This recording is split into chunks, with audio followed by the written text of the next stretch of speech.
Boys, you wanna hear some A grade hopium over here? Let me give you some. Yeah, yeah.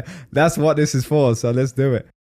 Have you heard this term, the banana zone? Have you heard Yeah, of do you want to this? explain No. it though? Because I've seen him talk about it. Go on. What's it mean? It's this self-fulfilling prophecy, and he's got these charts where it's like 2013, 2017, 2021, where it's like this sort of tension in the chart, and it just goes vertical. And then he's got the 2024 version without the banana zone section included. And he's like, we're approaching the banana zone. And crypto Twitter is just completely That's hilarious. like absorbed that. It's everywhere now, right? It's the reaction to everything. It's like, No, listen, when you type in a banana emoji in your phone, which way does the banana point? Is it down and to the left, Yeah. or is it up and to the right There in we a go. near 90-degree angle? all that technical analysis. Welcome to another episode of No Investment Advice. We've got the NI boys here today. All three are back. Jack, welcome back, mate. We missed you. What's going on? Boys, thanks Great for to having see me. you again, brother. Thanks for appreciate the filling in. Gang is Gone. back. Holding Holding down it the down. fort. Unbelievable, man. Don't worry, Tron, man. do you want to we talk gave about where some you were last week? heat. Or sorry, I didn't ask before the pod, but Yeah, I'm happy to. For you didn't to want to say dox me. before, but yeah. Yeah. What was going on? You were doing a little family trip, yeah? Man, went to Disneyland. There's something. Here's an idea I've been noodling on. Have you guys ever heard of David Eagleman? No. If I you're think so. if you listen to the Tim Ferriss podcast, I probably catch every other third or fifth Tim Ferriss podcast at this point. That's But he a had a big drop neuro- off, by the way. A 3 Yeah. to 5th. Yeah, fair Oh, enough. 1 over 5 is pretty Yeah, good. that's man. pretty good. That's probably more than me actually for his one. Yeah. So he had a neuroscientist, David Eagleman, a Stanford neuroscientist. And I think you guys will like this topic. We could probably do a proper episode on this one time, but the thesis is, that time moves faster as you get older, right? It's not just you humans neurologically feel time move faster. And there's like a lot of explanatory reasons. So I'll give you two. Number one is the way the memory works is if something's novel, you kind of look around you and your brain processes everything like really intensely, right? And that makes it feel as if something was slower. The base example is a kid. When you're 6 years old, summer feels like it's forever, right? It's because everything you do is new. Everything's a new experience. Time, so each day feels action-packed. You're our age now. Like especially me and Jack got kids, every day starts bleeding into another day, right? So time just feels like it's flying, especially if you got the young ones because you're in such a routine. So I thought that's you were gonna part give one. I thought you were gonna. Oh, right. This is two you're gonna say. Right. So like, no. So wait. So when you're 40, you're like your life's not half done. It's like 75% done in how you will experience life, right? Which is like that's not a controversial thing. I think most people that are getting older they understand Not that. if you're The other part Brian of it Johnson is- trunk, if you're working on those Well, you're special well, the whole movements at point nighttime. the whole point of David Eagleman is just saying you can turn back the clock. And the way you do it as you get older is you have to seek novelty. You have to like travel more. Don't be stuck in your office all day, right? And that I tell you that preamble is because that's one of the reasons we went to Disneyland last week in the middle of like his school week. I'm like, Oh, that was middle school Disneyland week. It isn't wasn't for even my kid. holidays or something. Yeah, it's not for my kid anymore. It's like Disneyland is for me and my wife to stop time. If you think about it that way, it's like we're stopping time moving too fast because that's what it feels like. Any thoughts on that? No, it's deep. I don't know. I would maybe call bullshit on the novelty thing in some ways. Maybe like on environmental novelty, because the fastest I ever experienced time is on like when you get stuck in some algorithm, right? And I would imagine in my mind that is like the ultimate novelty. It's like it's trying to give you new novel stuff every millisecond, and that has an opposite effect. So maybe it's novelty in terms of like surroundings or environment versus novel new information, because that is an accelerant of time in a lot of ways. Let me jump on top of what you said. Well, let me clarify what you said, and you brought up a great point. Time does move fast when you're stuck and looking at bullshit, and you're like we all do on Twitter for like 5 hours. Like, what the hell just happened? I think the other thing I'll add, and you nailed it, is novelty in the sense of dense memories. Like that memory of your 5 hours on scrolling is not dense, right? It's like it's very, you won't actually remember what. But if you're outside, for example, like I said, new environments, you're actually pulling in your physical body, your eyes, your smell. That's definitely true. Yeah. That's nailed it. That's a qualifier. Because here it is. The last thing I'll add on this, we should actually just do a whole thing about Disneyland, is in the future. When you're at Disneyland with your kid, you want to know what part of your brain is engaged, the amygdala, with your head on a swivel, making sure your kid isn't getting kidnapped.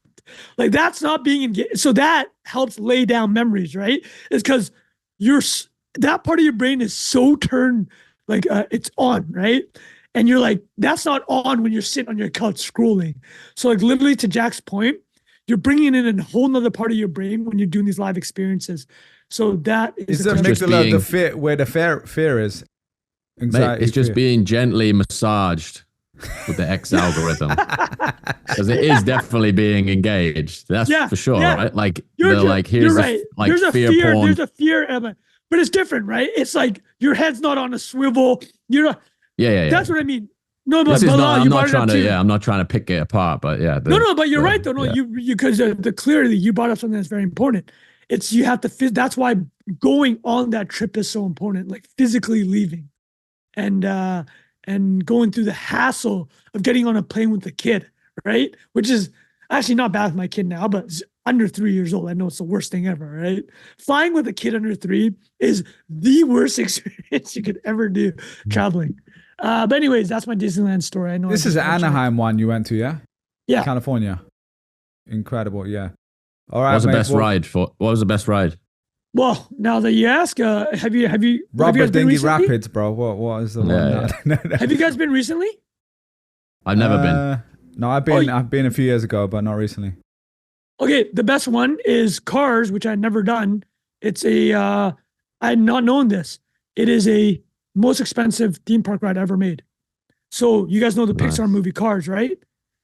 So for people that haven't been to Disneyland, and I had totally forgotten it, there's 2 parks. There's Disneyland, and right across from it is something called California Adventureland.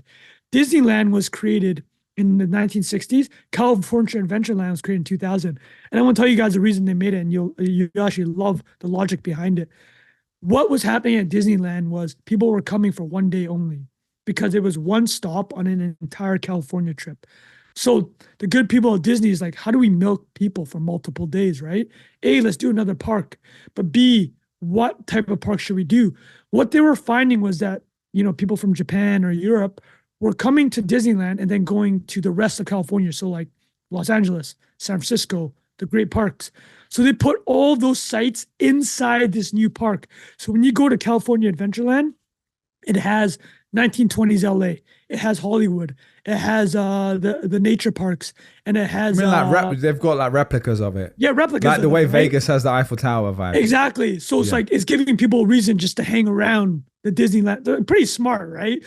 But when they launched it, the rides were shit, and then they took the Pixar IP that they bought in 2008 and made this Cars ride, the most expensive theme park ride ever, and that is the best ride. It's the Cars one. It's basically a roller coaster, but on a car track. And my one takeaway from that is my kid just loved it, and all kids love roller coaster, or a lot of them do, whereas like parents, like I was closing my eyes for half of it. And I found out later from my sister-in-law, who's a doctor, she's like, oh yeah, the reason that happens is because kids don't have fully developed like balance systems or whatever it is, shit between your ears that keep you balanced. Like kids don't have that system fully developed. So they're not feeling like that nauseating stuff from these rides. That's why they're going nuts during these rides. But anyways, we totally just detoured it. It's all right. Well, we talked about rides. Now let's talk about ETH up 21%. Nice transition there. There we go. So ETH is up 21%. The biggest candle we've seen, I think at least 5 years, if not ever, in like recent times. So we're going to talk about the ETH, the rumors of the ETH ETF actually going ahead, which we've talked about in the pod before, that it might not go ahead. And now there seems to be rumors that's driving this massive run. We're also going to talk about Jack has a Sotheby's auction coming up. We're going to talk about that. Scarlett Johansson versus OpenAI. We've talked about Her, the movie, before. There's a bit of controversy around that right now. So we're going to break that down. And also the most NI Trung segment ever, Red Lobster is going bankrupt apparently. So we're going to talk about that, the buffets, the legendary buffets, and also if we get to it, Netflix password sharing. But only one place to chart the ETH ETF, boys. And Jack, I think you got a meme of the week for us here, yeah? Because in the last week, there's been an amazing template with Bourdain. So let's tee one of these up and read it out. I just want to say that I don't know if you caught the typo you just said, but it's hysterical. You said there's only one place to chart. Oh, yeah. I didn't mean to say that, but yeah, that there you go. You're thinking right. about that candle, bro. I mean, seriously, yeah. No, the candle was. I was out all day yesterday. I didn't really look at my phone, and I just got lots of texts being like, one of my friends who's like really into it. He's like, "I've been at work all day. What's been going on? What's driving this?" I'm like, I have absolutely no idea, and I don't really want to even look all the time. But then last night, I was definitely looking for a while. The candle was candling. Oh man, it was one of the best. One of the best days. I just love how it's just so honest. Bro, I know, it's been a long time. Because you know, Jack Butcher is a fan of the ETH ticker. Yeah, and also Jack has made a living in ETH for a while, so this is a big deal. Yeah. This is this is a good time right now, boys. the grin is still there. You know what's hilarious about it is like, I don't even have all the context on it, but it was like victory laps last week on Twitter. Ethereum is dead. Oh yeah. Solana is now the king. Ethereum is on its slow grind down for the last 2 years. Here's a little thing on the chart that says, here's where the merge happened. Look, the price has been down only since then. And then one candle in one day, I think it was, I might be getting this wrong, but someone was like, ETH added half of Solana's market cap in 3 hours, 4 hours. Yeah, and in one day it was more than the whole of Solana's market cap, I think. Just unreal. Which is wild. And the idea that, so the intelligent commentary I've seen is like, it was so, I think if you looked at Polymarket like last week, the odds of an approval were like 5%, 10%, something like that. What? And yeah, it's been so highly contested because like our boy Sailor has been on the warpath saying this year, this summer, the SEC is going to rule Ethereum a security, ETF's never going to get approved, and Bitcoin runs away with it as a function of like regulatory capture, right? Which we hate to hear. That's not really the way you want to win in technology, right? But man's talking his book. Yeah. That's what you gotta expect. Michael Saylor respects us on this podcast.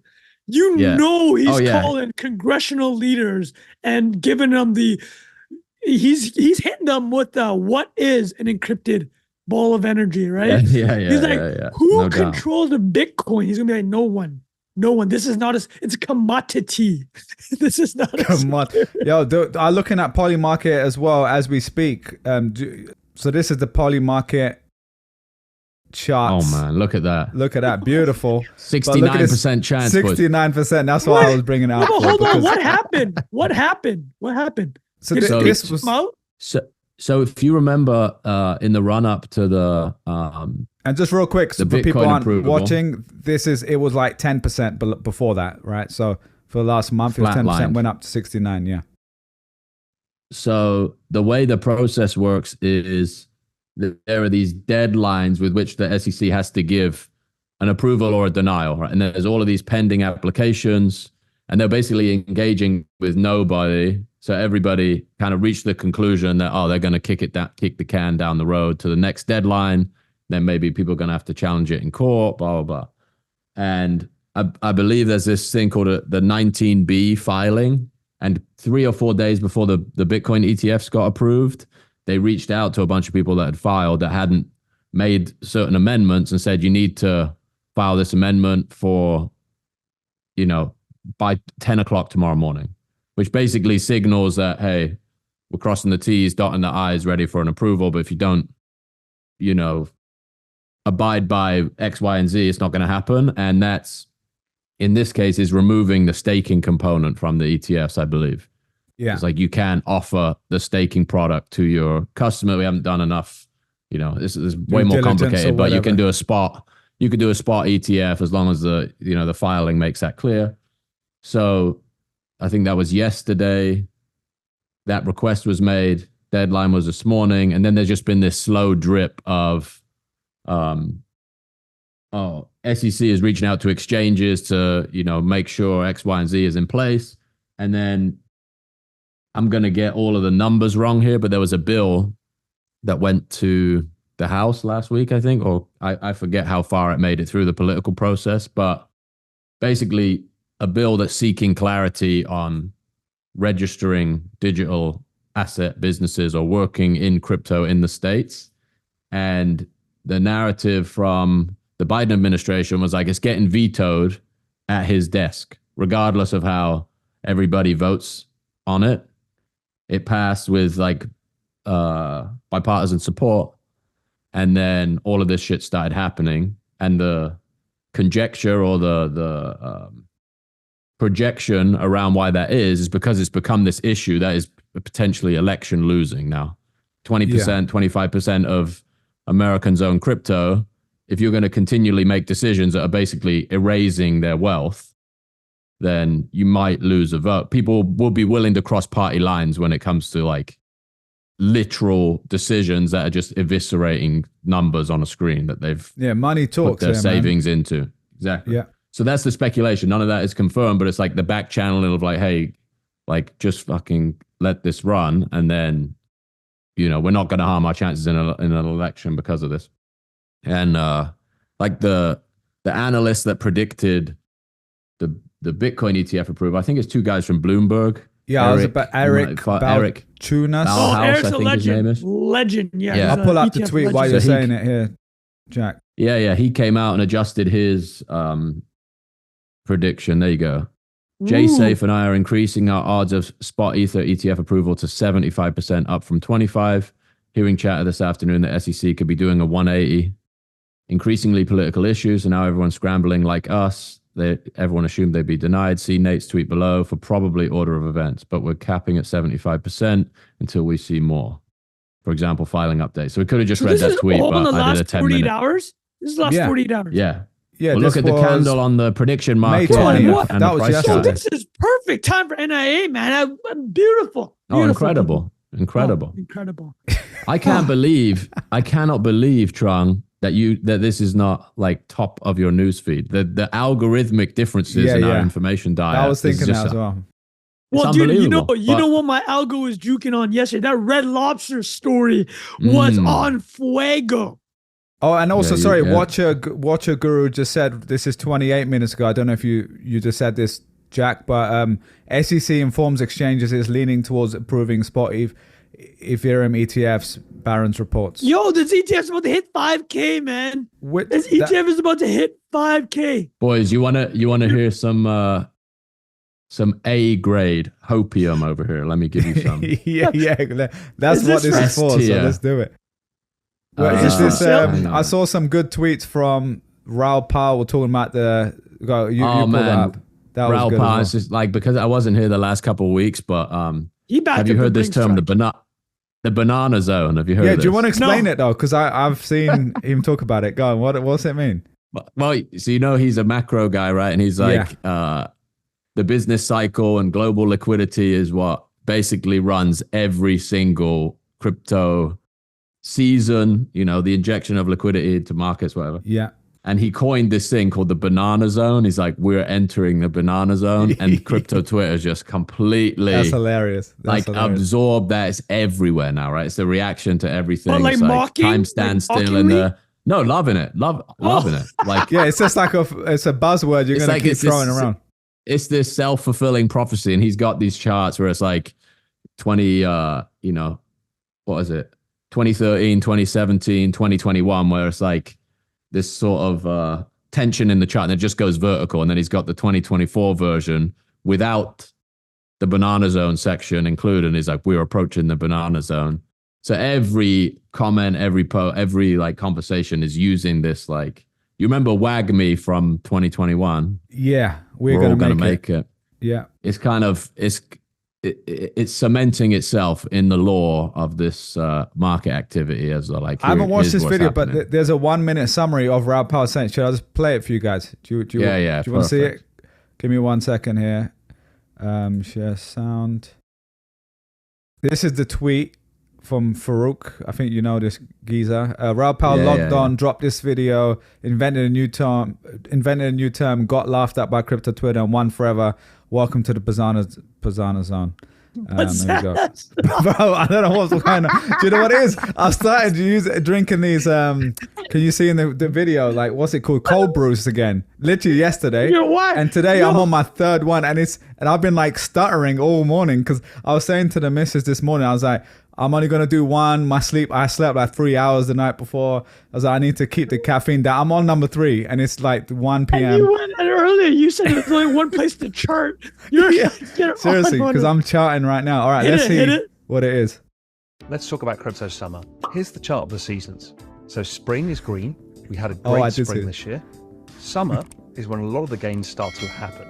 Fall was tricky last time around. We got a stunted cycle. If you remember, that kind of double toppy style thing was highly unusual. 2017, 2013 were more typical, obviously, of the full season. And so we don't know how this one's going to play out. I think it plays out more like 2013, 2017, but it's all assessing the odds as we go. But right now, this is the easy year, the summer. So we should just be able to set it, forget it, and let the gains accumulate.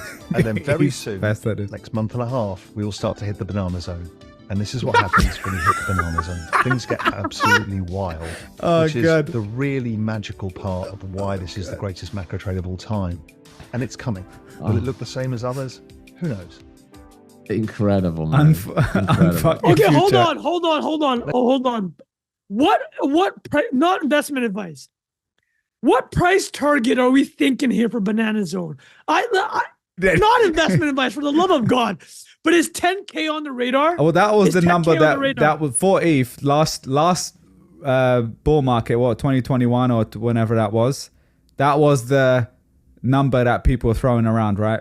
But who the hell knows, man? It got nowhere near that. It got like 4,000. So, you know what came to my mind to Bilal? I actually do remember talking about the 10K number. I was just throwing that number around. But when you look at the shape of a ultrasound, banana, remember that term, ultrasound money? That was the meme of last. Now it's Banana Zone. Banana Zone just sounds better. No, listen. When you type in a banana emoji in your phone, which way does the banana point? Is it down and to the left, or is it up and to the right? There we go. In a near 90-degree angle. All that technical analysis. Yeah, exactly. Do you know what's brilliant with Raoul Pal? Because he's got actual legit background. Like, he was at Goldman Sachs. He's a macro guy. He's a macro guy. He's already independently rich before all of this. But then the way he does it is incredible shilling. Not going to lie. I mean, smart one guy. of you guys had mentioned. He's an incredible orator. Yeah. What did one of you do a pod with him? Jack? No. I did his pod. Jack. On his pod, right? You did it. You did it like a week after Andrew Hayes. You told me to go watch it. Yeah. Hayes, the crypto Hayes one. Yeah, it's good. I'm not gonna lie. Talking of people good at shilling, he's one of the best. I bought some more crypto after the crypto Hayes episode. I'm not gonna lie. Trung's like the perfect he's like guy for this. Crypto Hayes and Sailor. I mean, those are the two guys. If I don't want to spend money, I'm not going to read or listen to anything they say, because the second, like Jack's been on this. Trung, sorry, it's not spending money, it's investing money. Let's get it right here. This is not investment advice, but it's a little bit different. Storing wealth in an immutable. Yeah. One is buying bananas. This is investing in banana charts. You know, it's because like Sailor's whole thing. Well, now we have three things, right? We have the banana zone, like Bilal said. You're investing in banana charts. That's Raoul Pal's shtick. Sailor's whole shtick was just like, you're not gonna. You can't build Manhattan unless the rock formation underneath it is strong, right? That's his whole shtick, the energy shtick. But the crypto Hayes, his thing is just so simple. Just look at the government balance sheets. Just look at them. they're out of control. Yeah. And then he just hammers it home every single time. He's like, it's inevitable. He's like, this is the easiest trade ever. The best bit of that pod was when he's like, they can't use QE. Do you remember that part? He's like, what are they going to call it? He's like, they call it anything, but they can't call it QE, right? The game's up on that. Yeah. Like, it'll use some sophisticated moving shit around, call it something else, change the way money markets work. But bananas. You can't call it QE. More legit than QE. Quantitative easing for our friends. Where you can see these charts, and we're entering the banana zone of the fiscal cycle right now.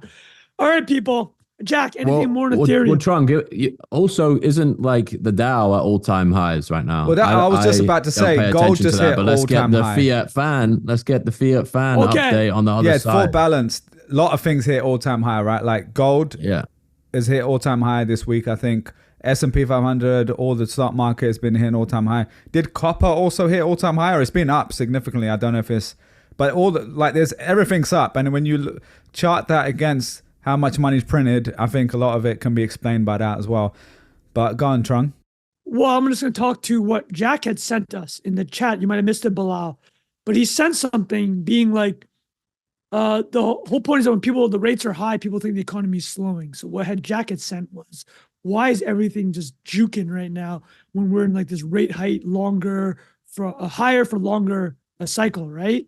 And actually, I'd never seen what Jack had said, but apparently this has been an idea that's been floating around finance circles for decades.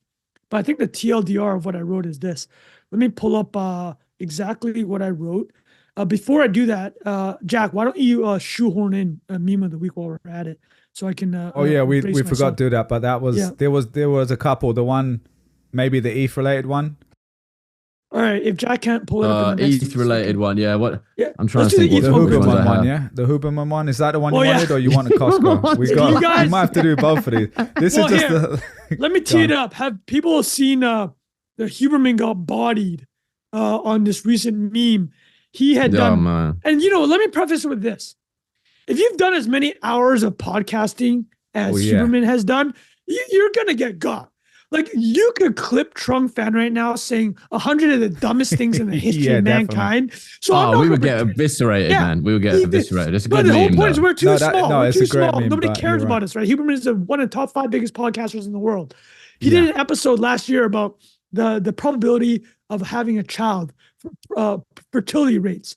And apparently, when you're going through the cycle once, with your missus or with your mister, and it's 20% odds. And then he started, this is basic grade 5 math. He's like, he added percentages. What you're supposed to do is you're supposed to multiply cumulative addition there, yeah. So it was like if you have a relation 6 times, your odds of having a child are 120%. And he actually caught himself. When you watch it, you can see him being like, twinge in his face. Yeah. He's just like, but he's like this. I'm pulling out one, and you can read it after. But go. So he definitely realized it was off. But he's like, "Fuck, I'm already like an hour into this solo pod." Yeah, he's like, no one's gonna know. We've all been there. As a guy that tried solo podcasting, it's hard, right? Oh man, it's hard to solo pod. It's incredibly difficult. But anyways, he got roasted on the internet. And I want to give a shout out to a friend of the pod, Turner Novak. Turner had an incredible podcast. Oh, Turner Novak, on the day of the GPT-O release, which we'll talk about briefly, he did this photo of Huberman, which became a meme, and he goes, if you add GPT-3 and GPT-4 and GPT-4o, you'll get GPT-11. And I'm like, that is epic. So anyways, Jack, hit this. So if you can't see it, it's so good. He's like, it's him looking into the camera in the podcast setup, and the caption is, at current rates, the probability of an ETF approval will hit 700% by Wednesday. Incredible. No, this is like you said, Trung, I have to say, I feel bad as someone who, obviously we all do the podcast here, but just when you're talking for an hour or two, you're going to mess up significantly, right? Like every episode. Isn't the part of the meme also... Isn't part of the meme also that he had like 6 women on the go a couple of weeks before that? Well, that was the thing, because people like, you've got like compounding, funny, incredible. I will say though, to be fair, I'm being nice to him about like, we all make mistakes. I will say, if you're a Stanford professor, wherever he is, you should kind of know, like, that's one of those basic things. You know what I mean? Here's the other part of it, right? So I'll add this. I don't have a strong opinion. I'll be very honest. I haven't heard a lot of Huberman podcasts. I'll tell you the ones I've done. I've done 3 of them. The ones that people keep telling me to do. Bilal and I have talked about it. I've done the dopamine stacking one, which I don't even listen to. He goes, if you go to the gym, don't freaking listen to podcasts and like scroll your phone, because I'm doing all that shit while I'm at the gym, because now it's like taking the joy of the gym and motivation away, right? The alcohol one, which we've talked about, quite impactful actually. That was really good. Yeah, actually, that's very good. But I agree with Bilal. It's like, you are a medical professional, right? And even though this is for like entertainment purposes, a lot of people are taking you at your word. So like, not a great look, but I'm also not going to throw stones because people make mistakes like that. Yeah. But that's the thing. And, people always joke, I hate the phrase in the arena. Like, obviously that's a meme in itself and it's a joke. And that's why I'm referencing it. But like, this guy is putting out incredible. He's in the medical arena, a lot of people, like even me, like I don't listen to most of his stuff anymore, but the level of how he's taken, I mean, he's the #1 podcast in health, basically, right? Like science, health, basically. Top 5. It's him v. Atia, probably, right? He's bigger than it. Yeah, Atia and him. He's created a whole category, psychographic profile of person. Oh yeah, like the ice buff crew. Yeah, completely. Start staring into the sun in the morning. I'm gonna say straight up, MF is yoked, man. 40, dude looks great, God. Dude. Yeah, dude looks he's type you of see guy his tattoos too. He's clipped. absolutely looking like he's got 6 on the go. Not gonna lie, he looks like he's got a separate life. It looks like he's getting a lot of IGDM, son. I can tell that right now. Yeah. All right. So that was one. We did also have kind of weird. That was kind of weird. The last 30 seconds. That's all right. We gotta keep it in just for that. Rafa, you choose if you want to cut that. No, I think we're good. We're good. That's part of the fun. Cut, if somebody clips us, please add this end part where like we talk about how weird it is. You're like, Huberman is yoked, and I'm like, he's a beautiful man. I mean, his tattoos and his muscles. Oh my God! But there's also we had a great Costco one, which we don't have to do it, but that was a pretty good meme. Oh no, we gotta look. At this point, we're cooking. Throw up the Bourdain. I'll pull it up, but Jack, you read it because we need the Jack read of this because you shared this for us. Right. Yeah, shared. Go for it. This is do you want to explain the picture as Bourdain? Dude. It's like this editorial picture of Anthony Bourdain looking off like into the distance. And I think the original one was like, this is based off of something he wrote years and years ago. I'll say the original one that you sent me. Some dude was cooking. His original one was like, because he's like the food critic, of like hanging out in Asia and like, he's like, go to Vietnam, do this, do it. Like, he's like, go to Vietnam, go to the food stall, don't go to the chain store, sit on the low red stool. Here's the real experience. Yeah. So read this one. This is go to Costco, get a chicken bake, get a double dunk chocolate cookie, try out the furniture, work out with the tires. Ask what the heck is this thing? Look at every TV in the place. Get the sample, even though you bought the thing the last 3 times you were here. Very good. I mean, brilliant. I'm crying. Dude. There's so many of the Chipotle one was good too. But you can use this for anything. Chipotle one's really, class. Really good. Very good. Well, you did a good one, Trung. What was yours? Yeah, I'll pull up the McDaniels one, man. Fuck it. Yo, this episode's going off the rails. This is the meme episode. There we go. Yeah. All right, this is what we did with so people I need to understand, Jack is always sending me gold, me and Bilal. Like Jack's feed is on another level. And I will say, Trung, just even the way we asked Jack, like, can you explain what this is? The way you said this is an editorial picture of him looking into the distance. I was like, that was like the visualize. The visual Jack, who understands the listeners, man. We have to help out the listeners. So this is the Trung Phan's riff. I go to McDonald's. Don't use Uber Eats. Skip the self-serve kiosk. Order with the cashier. Get a Big Mac, but with McChicken patties. Tell them you want only a fresh batch of fries, no salt. Get Coke from the fountain, no bottle. The coolest syrup is fresher. Pay cash. Feel the $20 bill. So that's very good. I will tell you something about that actually. So I'm gonna give some props to my sister, my younger sister, who I haven't mentioned much on this podcast because this is a business podcast, so I keep the family out of it. But she used to have a trick at the drive-thru, and it was really fucking annoying if you were in the drive-thru behind her. So this was her trick to always get fresh fries. She would go, I want fries, but no salt. Because they salt their fries right after it comes out of the deep fryer, right? They have to, a lot of McDonald's will honor that order. What does that mean? She gets salt on the side though? Because you need the salt. That's the whole point. She holds up the freaking line waiting for the new batch that's unsalted. Because she only wants the fresh. It's a genius move on her end. She's getting the fresh fries, and then she asks for salt on the side. But now that's how you get the freshest fries. So there's some inside baseball people. There you go. There we go. It's going to take over TikTok soon. There All we right, go. okay, so here, let me read this. Yeah. Now that we detour for 10 minutes, and this episode's completely gone off the rails. That's what this is about, man. Yeah. It's like Jack's like, CFA fan, can you tell us what's going on? First of all, I cannot, but I can regurgitate the article you sent me. So here's what's happening, people. Why does it feel like the economy is still juicing during this higher interest rate environment? Okay. So this is what I summarized from Jack's piece. Okay. So here it goes. Interest rates are high, but the borrowers, people like us, are actually inelastic to high interest rates. If you remember Economics 101, inelastic means it doesn't actually change your demand for a product. As in, if the price changes of something, you still might go buy. What is the most inelastic thing in the world? Water at a movie theater. You could charge me anything at a movie theater, but if I'm eating popcorn with extra butter, I will pay anything for what or water after you pass the security gate at an airport. Oh, you're buying a bottle of water no matter what the price. You need it, one right? About hungover in a hotel too, like off the the $8. Yeah, you will pay any price. That's inelastic. However, that is an inelastic price. It does not change the demand. Things that change, right? Like, what would be an inelastic? What would be a very elastic price change? Honestly, probably like a Big Mac.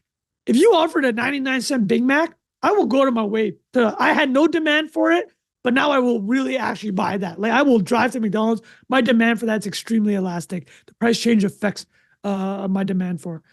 Turns out, in this economic theory, that interest rates, which are the price of money, actually don't. A lot of borrowers are actually inelastic to interest rates. They just need the money. Like, they will borrow the money at whatever it costs. Which you know what's funny is like look at like a lease payment or a car. Like there's obviously has a relationship to the federal interest rate, but for the most part is many multiples higher, and people still do it. Sure. Well, I will say that auto lending has gone down, but to your point, credit cards bills are still going analogy. Yeah, people to completely don't even looking at it, right? It's just like, fuck, I'm just going to spend. Even though I know interest rates are higher because I have to support my lifestyle. Okay. So the only way for higher interest rates to reflect themselves in a slowing of the economy is for the credit supply to actually, because banks will lend if people ask them to. Banks are thinking, they don't care. They probably expect that higher interest rates will reduce lending. Turns out it's not happening. So a real credit crunch needs to happen, which means something needs to happen economically where the banks are actually impacted, like all their shitty loans are coming due and they're finding us like, fuck, we got to stop underwriting these shitty loans. That will give a credit crunch. Or the government comes in and be like, okay, well, we're looking at what you guys are doing and you're underwriting way too many bad loans that we're actually mandating that you have to have certain reserves and that we're going to increase the standards for lending, right? So like things that will actually stop the credit supply. So the third part that comes in is if none of those things are happening, if the rates are not actually being impacted by government mandate or banks seeing that their bad lending is going absolutely off the rails, the higher interest rates are signaling that the economy is slowing down or that the fiscal or the monetary environment is not as accommodative for the economy. So what happens? The other side of the economic engine, the fiscal side, the government spending is like, oh, well, rates are high. So we can offset that by spending like crazy, which is what's happening. U.S. deficits are 6-7%, which is insane for people that may not know. Historically, you only get that level of deficit during wartime, emergencies, or recessions. So that type of spending, the pain comes 5, 10, 20 years later. So the congressional authorities are using the high interest rates as kind of like a green light for them to spend, because they're like, oh, our profligate spending is going to be offset by high interest rates. So that's a long way of saying why, despite what looks like higher for longer interest rates, things are juking. Does any of that make sense? Yeah. Yeah. Okay. I think so. Beautiful. Jack's face as well. No, that's Jack's article. No, I mean, do you know what's interesting? You know, when you're talking about elastic and inelastic goods and stuff, like, you know, that's old school economics 101 there, right? And traditionally you would think of, it brings up the idea of theory versus practice. So what you were describing there is also an example of that. Like, you would think it's one way and it's not always like that. So when I was looking it up there to remind me, like, the most elastic goods, price elastic goods are like luxury goods, furniture, like if the iPhone costed $400, people would be snapping that up, right? Exactly. Or conversely, when things go up, it makes a bigger dent. Stop. In practice. But it's interesting to see that if that's actually played out. And so I think what's happened in the last few years, especially since COVID, I think the mental model we have for like spending has changed completely. Like, it got to a point where even when people didn't have the money, they're like, well, it doesn't matter because I got a stimmy check and I'm stuck at home and I need to do something to get me through the day and get me through this year. And I feel like that's just lingered on since then. Again, I don't have any proof of this, but just from observing people's behavior, like when there was discussion about recession coming and all that sort of stuff, people losing their jobs, the actual spending of people, like, people weren't changing their behavior that much. They were still going to concerts. They're still traveling a decent amount. They were still spending on stuff. But anyway, that's a bigger topic for another day. But it is quite interesting to see in practice, like, how the theories of economics don't always actually apply in the real world, you know?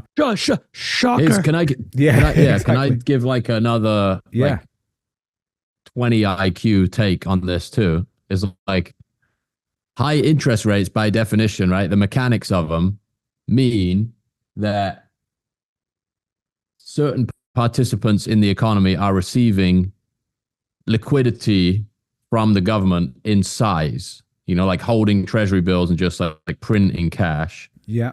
So like, it's just stimulus in a different direction, like it really just rebalances the flow of money. And that obviously has an effect on how things play out. And the other thing I was going to say was in that Raul podcast with Arthur Hayes, where they talked about like companies that need to borrow money get destroyed and companies that don't just absolutely send into the stratosphere. Big tech versus utilities.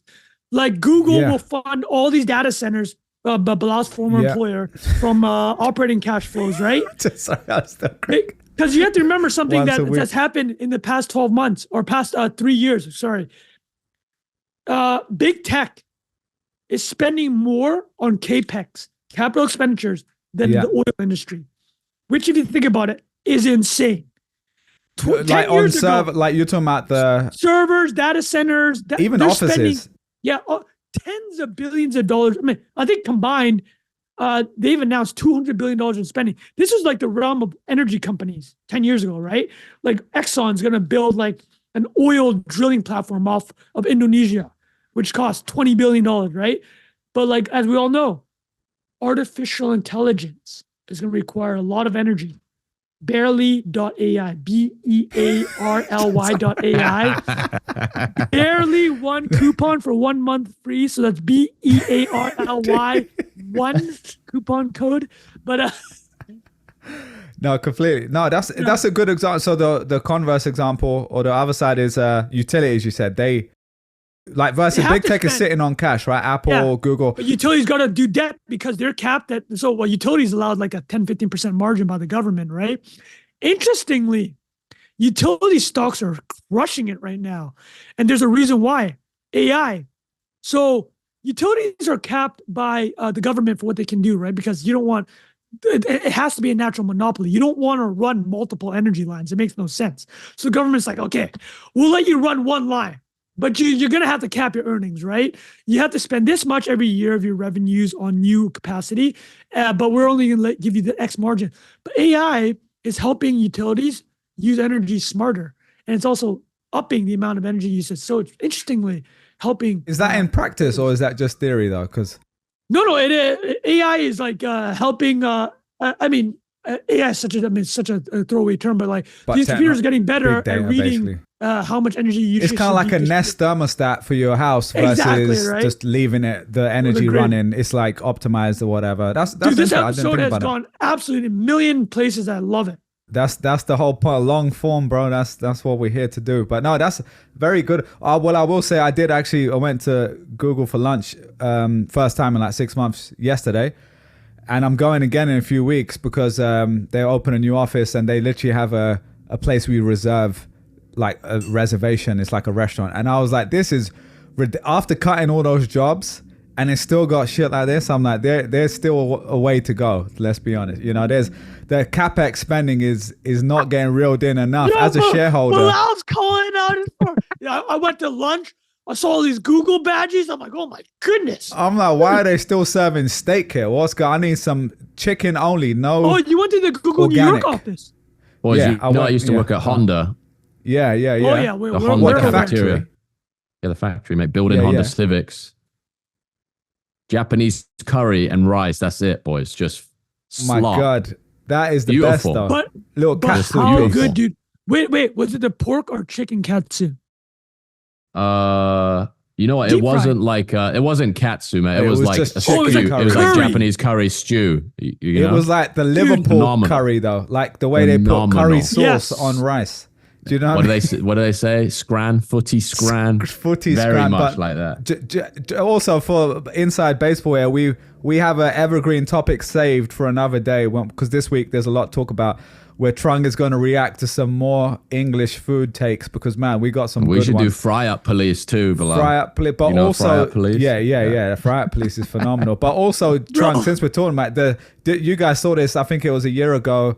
It took over TikTok where Americans were discovering English people going to get a Chinese, as they call it in the UK. Chinese. Yeah. My God. Do you remember this? That was so funny. And they're sweet like, and how sour, is they're far. Yeah, and they would do their Chinese orders, and then people in America were like taking offense to it because they're like, that sounds bad, calling them a Chinese. It's like, no, it's just the language. It's not saying like a Chinese person. It's just like Chinese food. But also, none of the food is actual Chinese food. That's what's hilarious. It's like rice with curry sauce on it, chips and curry, salt and pepper chips. Anyway, we'll come back to that another time. Because Trung is, but let's get on. We haven't even talked about Scarlett Johansson yet. Let's get to Red Lobster. Let's get to that as well. But Jack, do you want to tell us for a quick one? You got Sotheby's auction. Let's talk about it because you did Christie's one before. Did Christie's last summer, yeah. So you're hitting all the houses now. I'll do it. Let me give you a quick run. I just posted a thread, so I'll just fire through it quickly. But, so this one's on Bitcoin. This artwork's on Bitcoin, which is I don't know if we even ordinals, ordinals or inscriptions. Okay. So this piece is like basically a mirror to one of the ones I did in 2021. I don't know if you guys remember this one, NFTs Explained. Oh yeah, yes. That was the original one we talked about on the pod. Yeah, this was like Dixon the one that really. No, he bid on it. Yeah. Because you could see in OpenSea the auction history. Yeah, but so this is like trying to communicate the visual distinction between a JPEG and an NFT, which are these social contracts that exist on Ethereum, right? The check mark is representative of that social contract between creator and owner and all of these things. And that evolved into this checks collection. And Ordinals works very differently to Ethereum smart contracts in that you actually inscribe the data on the Satoshi itself. So there's a 4 megabyte limit for you to put information on the smallest divisible unit of a Bitcoin, which is a Satoshi, 100 million of those in every Bitcoin. And how this works is this, a visual analogy for that is like writing on a dollar bill. It's the equivalent of taking a dollar bill, it was worth $1, it's fungible, you can swap it with anybody, it's still worth $1. And then depending on what or who writes on that bill, the value of it can change, right? There was a Warhol piece years and years ago where he demonstrated like value creation. If you ever heard that story of Picasso sitting in the park, didn't take me 10 seconds, it took me my whole life. And just a commentary on fungibility versus non-fungibility in general. But the way this is going to work, this one is inscribed on a Satoshi that was mined on the same day that NFTs explained was minted. So there's like a provenance connection there. And one of these is being sold at Sotheby's called One of One. And this afternoon, there's an open edition of the same artwork being sold in limitless quantity. It looks exactly the same, but the provenance is different. It's not being sold at Sotheby's. Isn't on that Satoshi that has the relationship to the original piece. It's free, but there's a small platform fee that will go to St. Jude's for that. So I'm not making any money off that. But the idea is this like weird tension between the popularity of an image and this artificial scarcity that we've all kind of agreed to, or how the art world works is don't produce too much work because, you know, it will inflate the supply of the collection too much. It's like diamonds. And it's kind of an exploration of that mechanic, you know. You can buy the same thing under different contexts and different circumstances. If you want to own it, money goes to a good cause. And then there's this other event that is happening at Sotheby's, a prestigious auction house where you can own the original. And I have this third piece of the experiment, which is called proof of work. So however many times the open edition gets minted, I will physically write my signature that number of times on a canvas. Legend. So that might be, I don't know how many pieces that's going to be. We'll find out in 24 hours time. And then the winner of the Sotheby's piece gets the physical as well. So it sort of wraps this whole idea of physically authenticating something, digital scarcity, blah, blah, blah, blah. And the relationship between like the infinitely replicable leverage of a digital medium and the hand authentication of something as an artist. And there's like varying degrees of trade-offs between Ethereum and Bitcoin. The main one in my eyes is the sort of provenance debate, or the ability to trace back the relationship to the person who created the artwork is actually more difficult on Bitcoin. So this is like an attempt to bridge the gap between those two worlds a little bit more. But that's the concept, boys. So it goes live 2:00 today is the open edition, then 2:00 tomorrow is Sotheby's. Sorry, this for a is week. Tuesday. We're recording Tuesday, May 31st. It's almost 2 p.m. EST. Oh yeah. So when's that?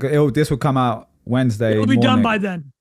So should be probably closing just when this comes out, and then the Sotheby's one will be kicking off. Well, thank you for the platform to share it, gents. No, that's amazing. Jack, quick question. You've done Sotheby's and Christie's, yeah? Mm-hmm. Oh, dude, unbelievable. No, that's it. That was my entire comment. Isn't it just like thinking back, you showed the original NFT thing there. If you said like, man, fast forward, all the things you would have done since then in that world is pretty cool. Unreal. It's like crazy, old, and those NFTs were just popping off. It was the first time you put them on chain. Obviously, that first one sold for a significant amount of money as well. And then it's not that it's all about the money, but I'm just saying that was like a validation of, oh, this is something I've been doing my whole life, coming to life here. And now, fast forward, that's really, really cool, man. Very, very interesting. Bilal, thank you. What's a cynic? A person that knows the price of everything, but the value of nothing. Okay, man. It's not just about the money. Yeah. Well, you know what's funny? What's funny is like, the money is the canvas. So in this environment, it is about the money, right? And a lot of the participants are there because they're interested in that. Like, and that's, it is about the money this time. You can't walk away from, like, you can't separate the two, right? It's like, that interestingly is like, is so intertwined with it that's why it's so interesting to me, or that's why I feel like I've been so interested in pursuing it, is because visualized value was always about trying to communicate these concepts that have like a basis in economics or have like some basis in truth, hopefully. And this is like a medium for art that has immediate market feedback and interactive. It's just an incredible thing to be able to play around with. And if anybody listening has ever interacted with this stuff, I'm eternally grateful, man. There's no way this stuff gets to what it is without the people that were paying attention long before I even knew what this stuff was. So yeah, high appreciation, and thank you, gents. No, that's great, man. Congrats on that. And yeah, so nice to talk about that. Nice summary as well. I think we wanted to touch on the Scarlett Johansson versus OpenAI real quick, and then we could talk about Red Lobster, close it out. So I'm just going to pull up. This could have been meme of the week in itself. And Trung, I'd love your quick summary of what's been going on here. But this is Sam Altman, founder of OpenAI. Let me just share my screen. This is a now infamous tweet here because this was on May the 13th, 2024. He just tweeted out her. You guys seen this? And also my favorite response is Kobe, the crypto legend. He wrote her lawyer, which is also brilliant. And there's a board said, well, this is awkward and evidence because this is a perfect summary of what's going on, right? So Marquez Brownlee had a good one. He retweeted. He goes, "This has aged like milk." Oh yeah. Okay, exactly. There's a couple of things. We'll tease this out. So last week, when Bilal and I recorded, last Tuesday, OpenAI, or last Monday, sorry. Yeah, we recorded a day early. Yeah, that's what we missed. OpenAI was having its developer conference the day before Bilal's colleagues. So what? At Google I/O, the developer conference. The big takeaway from last week's AI thing was AI is getting much more commercialized. Go ahead, Bilal. The OpenAI thing that kind of went super viral was, I say, threefold. Is like, Jack, you saw it, right? The like faster model, GPT-O, O stands for Omni. So that Omni, what that meant is it is good. I don't know how much you guys use it, but I think it is. Yeah, it's like the input, right? Can be text, voice, image, and the output's the same now, and it's much faster. But the key, I mean, the viral takeaway was they did the verbal translation, right? Real-time translation, and it looked like the voice had become super low latency. And a lot of people were noticing during that demo with OpenAI CTO, Amira Murtai. She was speaking in Italian, and the OpenAI voice app, chatbot, which is known as Sky, was basically translating real time. So, and later in demos, it showed her kind of being this Sky character being a little bit flirty. Everybody talked about her, the 2013 Spike Jonze movie starring Scarlett Johansson, legendary flick. But well, Jack, let me ask you, what was your takeaway from seeing all that chatbot action? Did it feel like, ooh, this is quite good? It didn't. You know what? The voice component of it, you might have the same thing. Like, I think that stuff is really fascinating, but I just never find myself in a situation where I would be like in dialogue with it. Maybe that would change, but like that component of the demo is not interesting to me. Basically, is what stood out to you? I just like I started using it after the demo, and just I don't know, the context or some ability for it to retain context throughout the conversation felt superior to me than the versions I'd previously been using. And there's another interesting thing that I've found as a way to interact with it, where I'll say, forget everything we just talked about and write this from scratch. And then you can kind of gauge you can gauge the difference between what the general internet or the general like interpretation of something would be based on scraping the whole internet, and how much you've like forced it to think a certain way or to give you a certain opinion. So I found that to be far superior. And then the voice thing has always been like, I did a project back in my advertising days where we were working with this like genome research company, and the most authentic thing about a human being, more so than DNA, I believe, is your voice. Like, really? There is more of a unique signature, somebody's voice, than their DNA. That might just be some like advertising spin mixed in there, but it's certainly like insanely unique of a, I don't know, even don't know how to categorize it as a thing, but when you hear someone's voice, it is just so profound how unique it can be. But at the same time, we don't think of voices as property, right? Even though in Hollywood and wherever else it is, there are transactions involved in licensing content. People probably make, what's that big film, Frozen? Like, people are making more money from their voice likeness now than even, showing up and doing the acting gig in person. So there is undeniably value in somebody's voice and the recognizability of their voice. So yeah, we'll see. I read there's like a Sam Altman parody, and I read like 3/4 of the way through it before I even realized that it was a parody of a response to I did exactly the same. I know Johansson. Like, oh, wow. He starts going off. I'm like, wow, this is a very strong rebuttal from Sam Altman. Can we pull it up? Yeah, so wait. I'll read it. Okay, this is hysterical, man. I found it. The drama. Let me set the record straight. Scarlett Johansson's team reached out to us and we discussed potential collaboration opportunities. She basically begged. We decided to go in a different direction, albeit slightly. She's just dying to be relevant and associated with someone like me and being technology. That was where it really fell out. Okay, this sounds. Fast forward to the demo release, and suddenly she's upset about the Sky voice sounding similar to hers. She knew we liked her voice, so why the fuck is this a surprise? What? Newsflash, Scarlett, we didn't clone your voice. We just happened to create a voice that shares some similarities. It's called innovation, not imitation. We trained the model on all of her movies and made our own voice. This is not considered ceiling, but she's not worth the headache. She's not even that interesting. And then it just, But can you guys give a summary, though, of what actually happened? Bilal, hit it. All I know is that I'm looking at this tweet here from Bobby Allen, which seems to be the thing that kind of kicked us all off. It's got 15 tech million. NPR guy.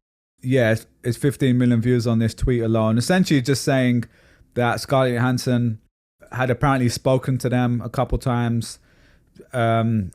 I think they had reached out to her, apparently said, hey, we want to use your voice. They said no. Maybe that was the deal wasn't good, or she didn't want to be associated with it or whatever. And then it seems to be now that it comes out and it sounds very much like her. So that's all I know as well.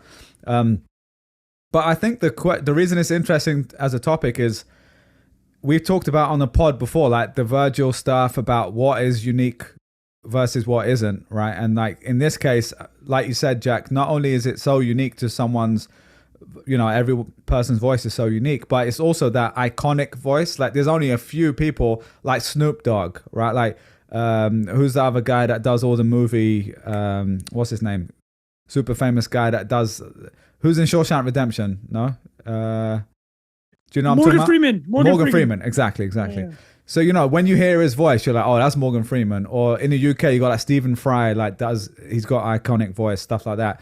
So there are a few people where it's at that level. And it's as, if you're going to do a movie with their voice, you're paying for their voice, their recognizability of their voice.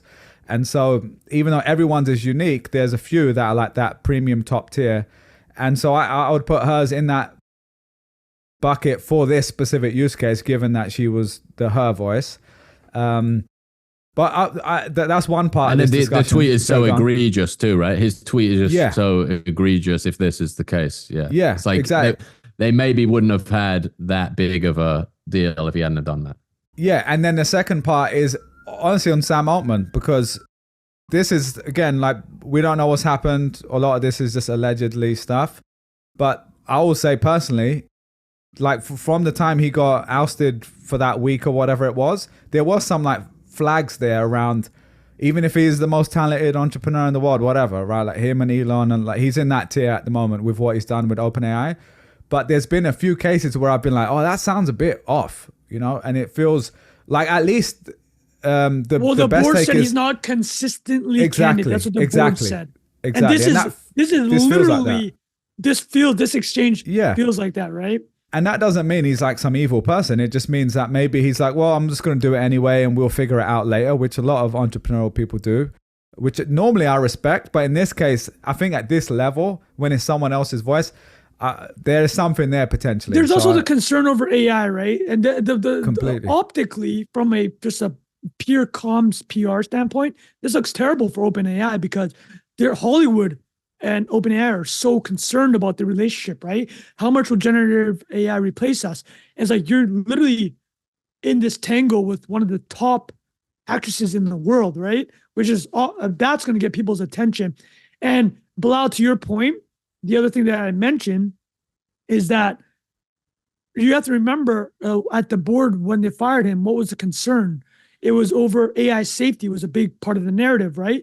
And I don't know if you guys have been following, but basically they just cut their super alignment team, which was like the AI team that was supposed to ensure that AI developed or AGI was developed in alignment with human values. That team's basically gone at this point. Elias Sutskever, the chief scientist, has left OpenAI. The other thing that happened, and this is all within the past, since they did that Her demo with the chatbot that sounded like Scarlett Johansson, this all happened in the past week. The head of the super alignment team quit and wrote a whole thread that went super viral about how he was concerned that OpenAI was moving too fast to commercialize. And now there's news that OpenAI is going to have a partnership with Apple to be probably the Siri replacement right now. Yeah. Apple is going to eventually have to do their own, but I'm sure Tim Cook is looking at this like, we don't want this smoke.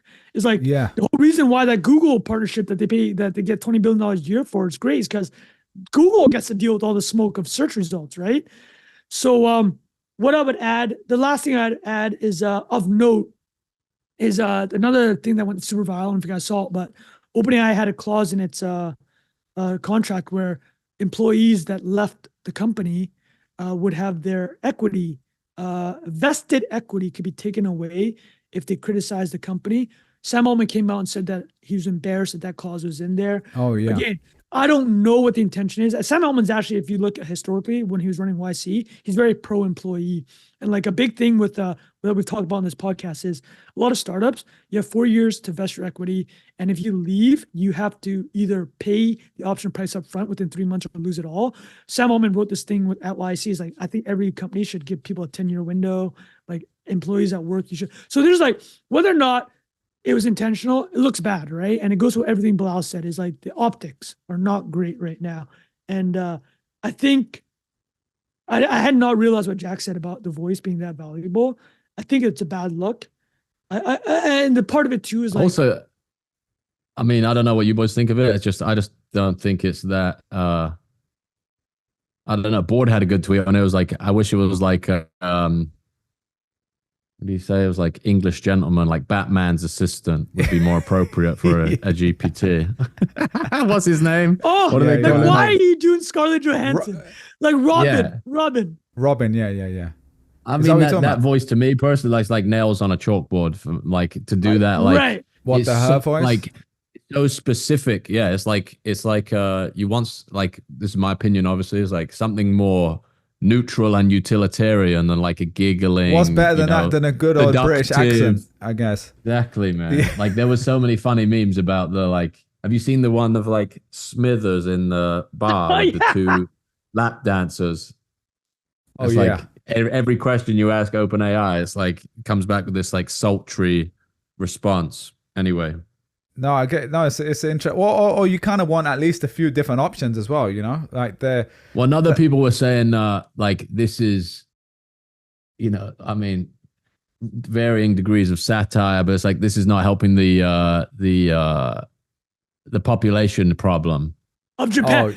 Netcap girl had a great one. It was like layered. She was like it was a photo of Ben Affleck, you know, looking like super, you know, the classic photo. Yeah. She goes Shinzo Abe, who was the assassinated Japanese premier, but finding out that the new OpenAI chatbot sounds like Scarlett Johansson, being like, every Japanese dude is gonna just beat off to this fucking sound, and like, Jesus Christ, instead of having kids. Thanks, Trunk, for saying the thing we all thought about, but you gotta let them know. Beating off as well is ridiculous. It's a great way to put it, but no, it's very interesting. And I just wanted to add on Sam Altman, like I want to clarify, I'm obviously not a Sam Altman hater. Like, I think he's incredibly talented, but I think it just goes to show a lot of the time in the last few years, we've seen so many examples of putting people on a pedestal and being like, oh my God, look at this person, what they're doing.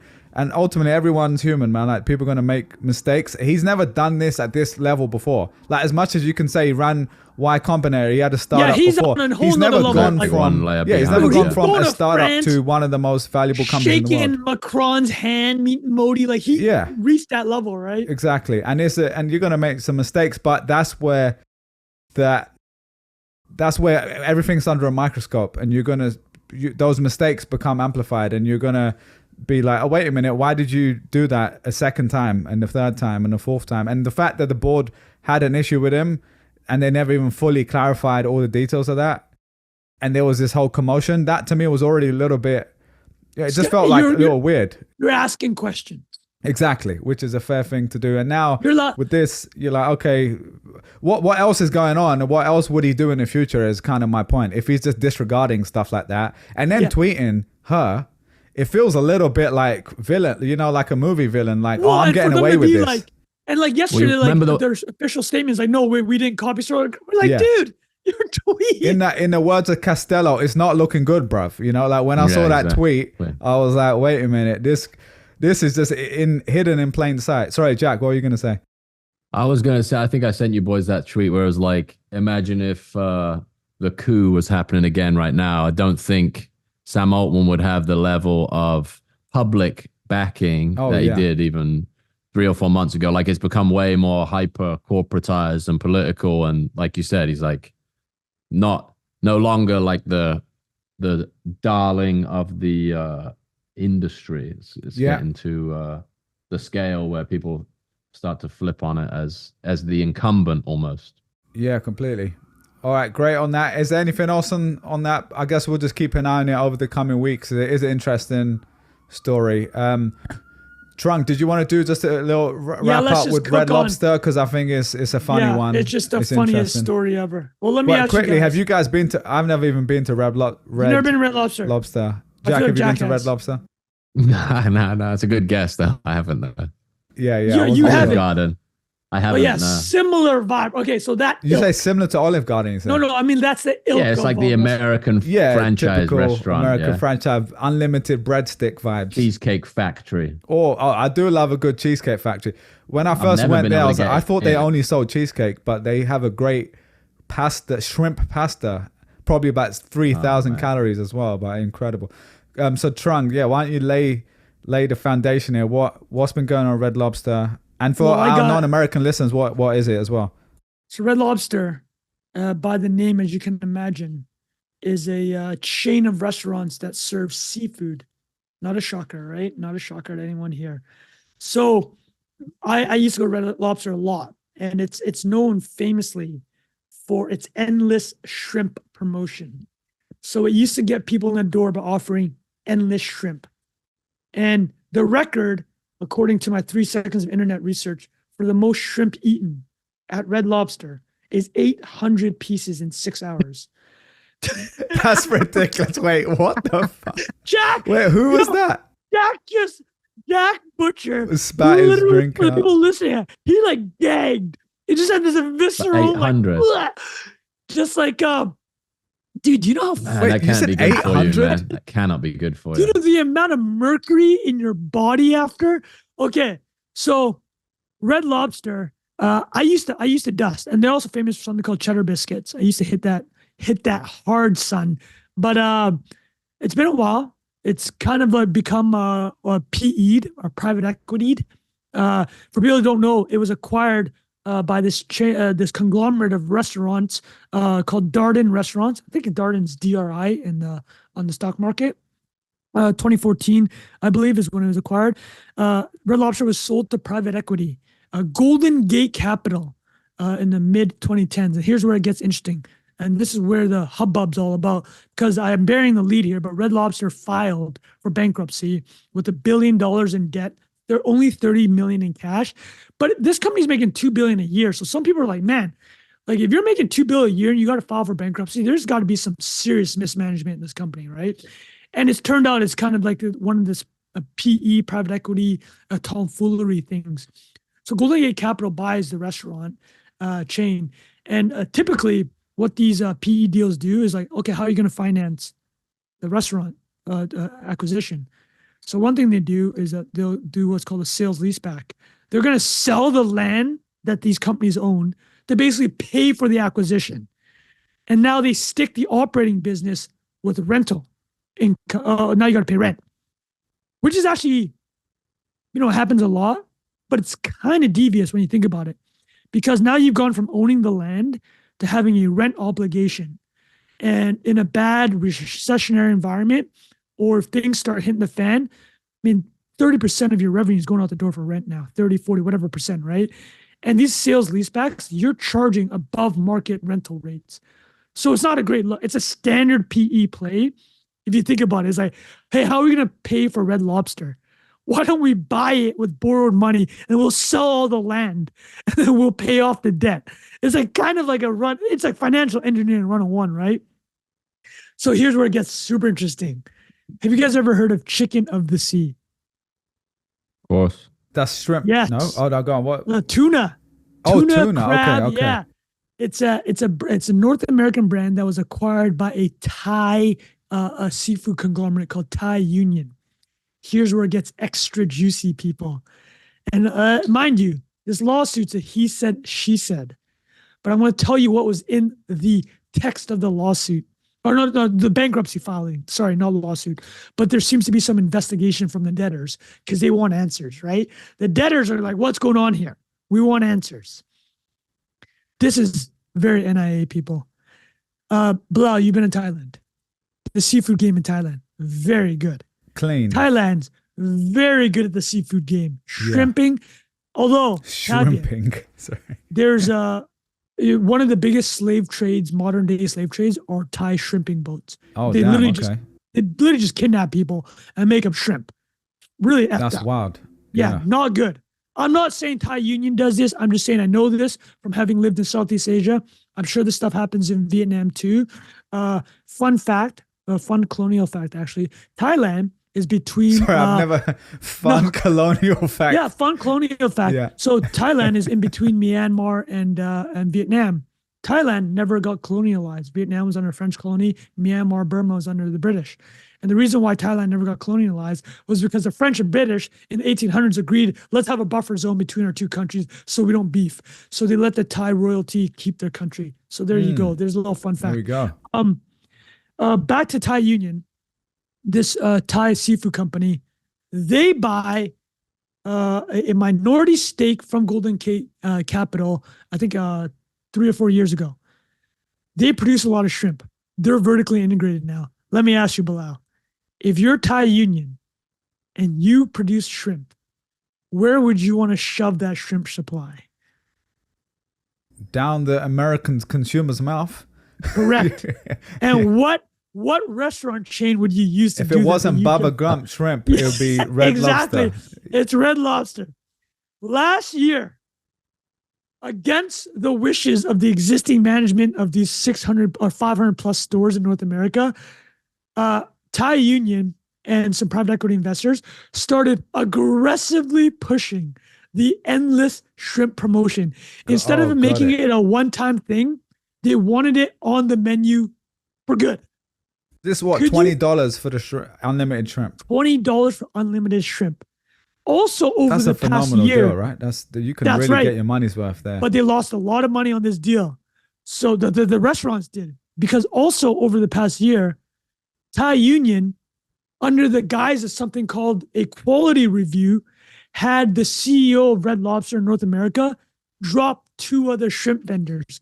So Red Lobster, the chains are now negotiating with one shrimp vendor. So they're overpaying for shrimp. Some people think is like some devious machination where it's like a vertically integrated play where you're just shoving shrimp down the Red Lobsters and making the chains overpay for it. Some people also just think Thai Union's just very underqualified and like no experience in the restaurant chain. I might give them that they're just not good at their jobs, and that the original sin was Red Lobster's PE acquirers selling the land underneath them. But I will leave with this. You guys want to do one of my favorite meme templates we haven't seen in a while was Kendall and the Succession crew. I haven't seen this, I don't think. Oh, it is brilliant. Jack, can you read this out? Pretend. So read it out. You're Kendall. There's a photo of Kendall, Roman Roy, and Shiv Roy doing a deal. Jack, read it out. It's Kendall. You hear about Red Lobster's bankruptcy? Let's buy this bitch.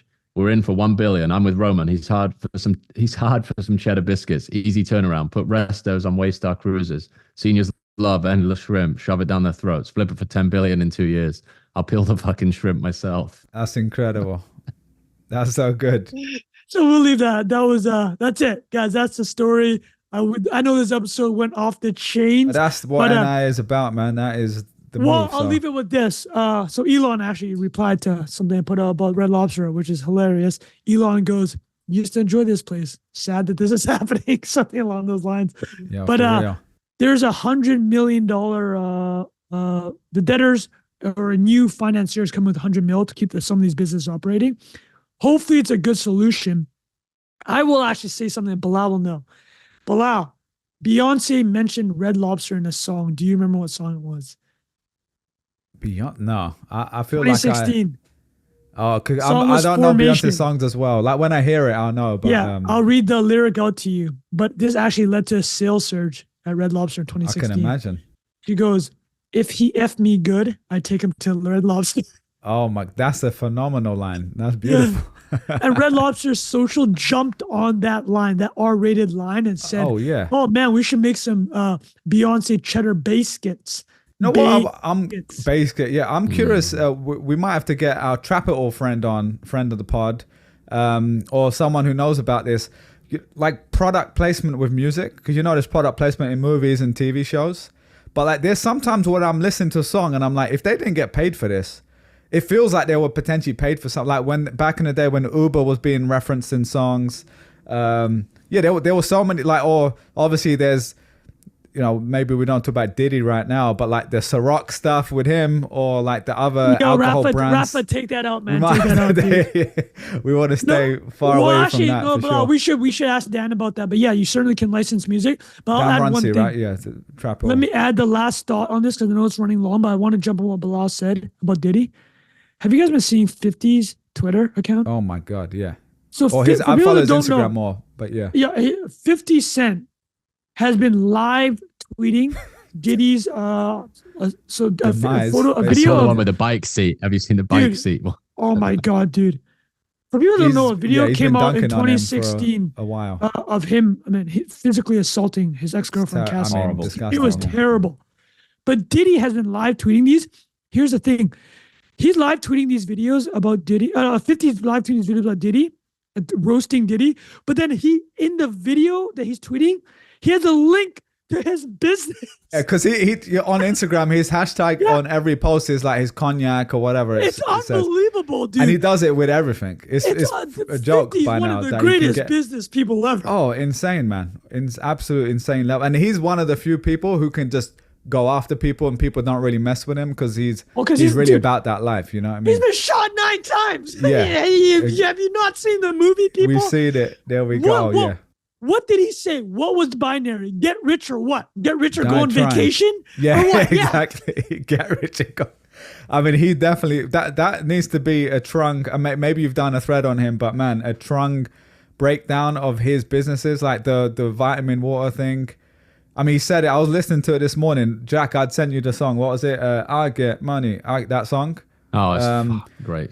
I forgot the line, but he said something about I took a vitamin water deal, basically. Yeah. $quarter dollar bottle of water, sell it for $2 or whatever. And it's like, man, he was making crazy deals early on. You know what I mean? Sorry, that was the worst recall of a rap lyric on the pod, anybody who knows it will knows it.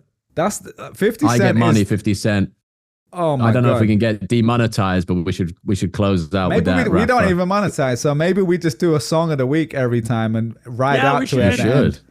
Because that would be, we might as well do it right now. Because the way he starts off the song, oh my God, let me just see. We probably will get the but golden era, boys. Fellas, let's want to do a quick wrap. I got the wife's ready to. Let's do it. Let's get going. We'll say people can go download or not download. What? Just not Kazaa. Go on stream on Spotify or YouTube. I Get Money. That's a good gym song. You get in there, 2 headphones on. You just start getting the pump going, man. That is the move. All right, boys. This was a great episode. Really enjoyed that. Jack, good to have you back, mate. We missed you. And good to be back, boys. Thank you. Bye. Great episode, man. Really enjoyed that. All right. Cheers, everyone. See you next week. Peace, brothers.